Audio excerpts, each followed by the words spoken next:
Hello friends, welcome back to my channel Nayana's হোমে। আরেকটি নতুন রেসিপি দেখার জন্য আপনাদের সবাইকে স্বাগত জানাই। আর আমার চ্যানেলে সমস্ত রকম নোটিফিকেশান সবার আগে পাওয়ার জন্য সাবস্ক্রাইব করুন, সঙ্গে বেল আইকনটিও প্রেস করুন। এটি একেবারেই ফ্রি।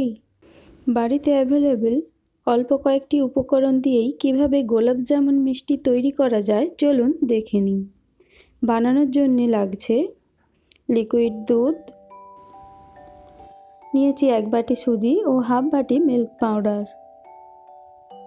প্রথমে লিকুইড দুধটাকে ভালো করে গরম করে নিচ্ছি। লিকুইড দুধের সঙ্গে দিয়েছি 1 চামচ ঘি। মিষ্টির মধ্যে ভালো স্মেলের জন্য নিয়েছি 1 চিমটে কেশর। আপনাদের কাছে না থাকলে নাও দিতে পারেন। দুধ ভালোভাবে গরম হয়ে গেলে আমি এর মধ্যে দিয়ে দেব সুজিটাকে একসঙ্গে দিয়ে দিচ্ছি না, একটু একটু করে দিয়ে বারবার নেড়ে চেড়ে দিচ্ছি। ভালোভাবে নাড়াচাড়া করতে হবে, নইলে সুজিটা দলা পেকে যাবে। তাই আমি বারবার একটু করে সুজি দিচ্ছি ও ভালোভাবে নেড়ে চেড়ে দিচ্ছি। এটাকে তত সময় নেড়ে চেড়ে নিতে হবে যত সময় না সুজিটা একেবারে শুকনো হয়ে যাচ্ছে। দেখুন, দুধটা সুজির মধ্যে মিশে গেছে এবং সুজিটা শুকনো হতে শুরু করেছে। একেবারেই নাড়াচাড়া বন্ধ করা যাবে না, তাহলে কড়াইতে লেগে যেতে পারে। একটু শক্ত শক্তভাবে একটা ডো তৈরি করে নিচ্ছি কড়াইয়ের মধ্যেই। তৈরি হয়ে গেছে, এবার আমি এটাকে উঠিয়ে নেব। এরপর আমি মিষ্টির রস তৈরি করে নিচ্ছি। নিয়েছি বেশ অনেকখানি জল, তার মধ্যে দিয়ে দিলাম 2 কাপ চিনি। এর মধ্যে দিয়ে দিলাম 2-4টে ছোট এলাচ। এলাচগুলোকে ফাটিয়ে জলের মধ্যে দিয়েছি। মিষ্টির রসটা ভালোভাবে ফুটিয়ে তৈরি করে নিচ্ছি।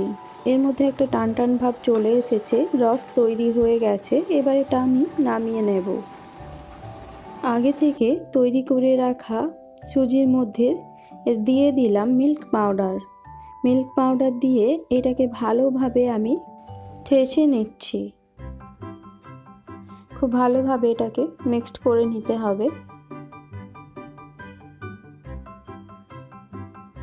দেখুন, ভালোভাবে মিক্সড করে সুন্দর একটা ডো তৈরি করে নিয়েছি।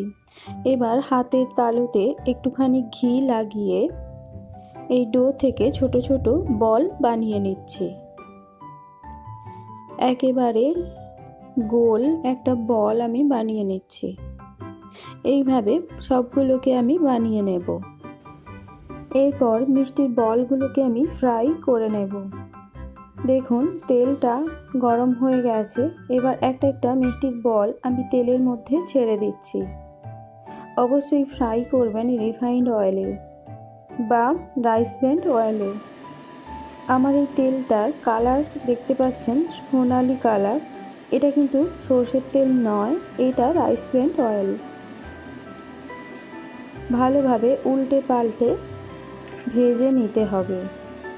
তত সময় এগুলোকে ভেজে নিতে হবে যত সময় না এগুলোর মধ্যে একটা সুন্দর কালার আসছে।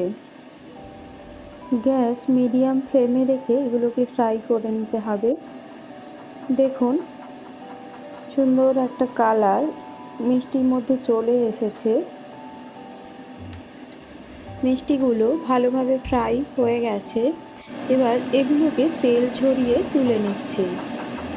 আগে থেকে বানানো মিষ্টির রস আমি একটা বাটির মধ্যে রেখেছিলাম, তার মধ্যে মিষ্টির বলগুলোকে একটা একটা করে দিয়ে দিচ্ছি। রসের মধ্যে ডুবিয়ে মিষ্টিগুলোকে রেখে দেবো 30 মিনিট। বেশি সময় রাখতে হবে না, 30 মিনিট রাখলেই চলবে। তো বন্ধুরা, রেসিপিটি কেমন লাগলো অবশ্যই কমেন্ট করে জানাবেন। আর আমার চ্যানেলে এখনও যারা নতুন, প্লিজ আমার চ্যানেলটি সাবস্ক্রাইব করবেন।